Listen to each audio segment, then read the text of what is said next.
All right, joining me now is former federal prosecutor David Katz. David, thank you so much for joining the program again. Great to see you. Great to see you, Michael.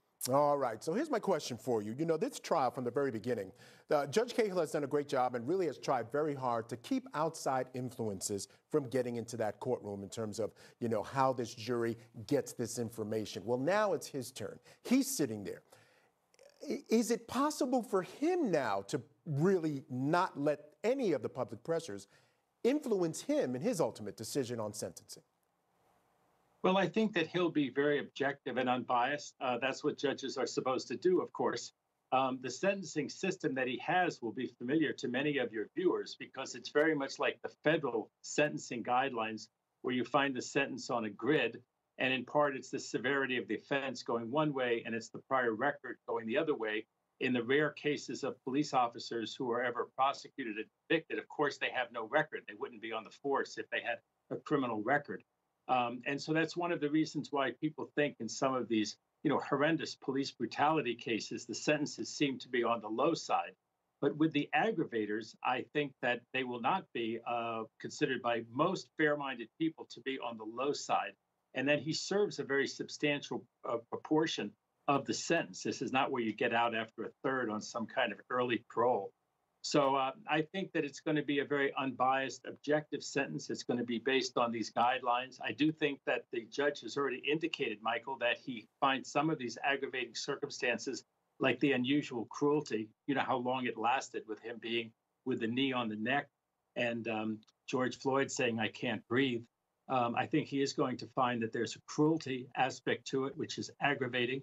Because remember, it's an unintentional homicide. That's what's remarkable about second-degree homicide. It's still unintentional. It's not with the intention to kill necessarily. But I think that he'll find the 9 minutes and the cruelty will be an aggravator above just, if you want to call it just.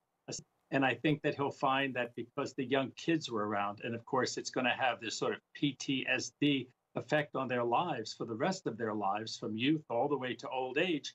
And the argument is that, well, the kids didn't have to stick around. That's the defense argument. But of course, the prosecution's going to say they were performing a very important public service, especially the one who was videotaping.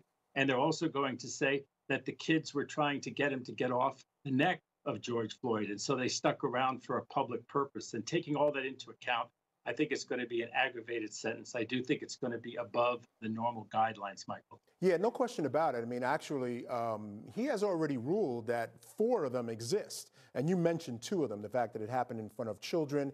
He also abused his position of trust as a police officer.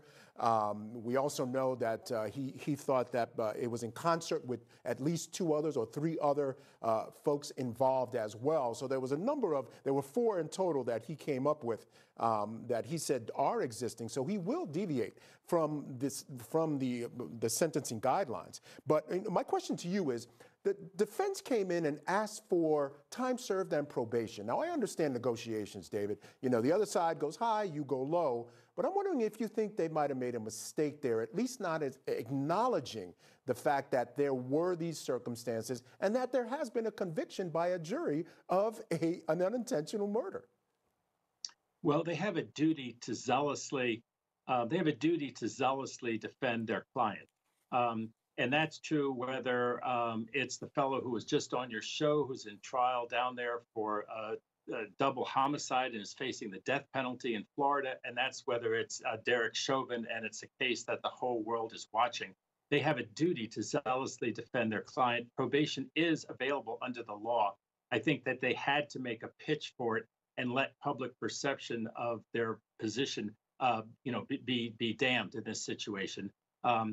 They had some grounds for probation. It's always the grounds for a low sentence, as I say, in the rare cases where a police officer in this country is ever prosecuted and convicted, that they're generally law-abiding people. They're on the force.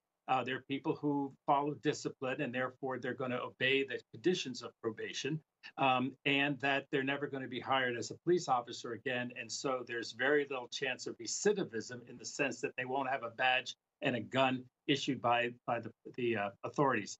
Again, I don't think that argument's going to win. They also argued for a lower sentence. And they're basically arguing, Michael, that the judge should reconsider his finding of aggravating circumstances. They've gone back through and said, well, given everything else that happened, given that he wouldn't have been convicted if he hadn't have been with the knee on the neck for 9 minutes. If he'd been there for only a minute or two, he wouldn't have been convicted of second degree murder. And therefore, it's a kind of double punishment, they would argue, to both convict him of second degree murder, treat him as a second degree murderer, and then aggravate him before the cruelty, because of the cruelty or because of some of the other circumstances that are present here.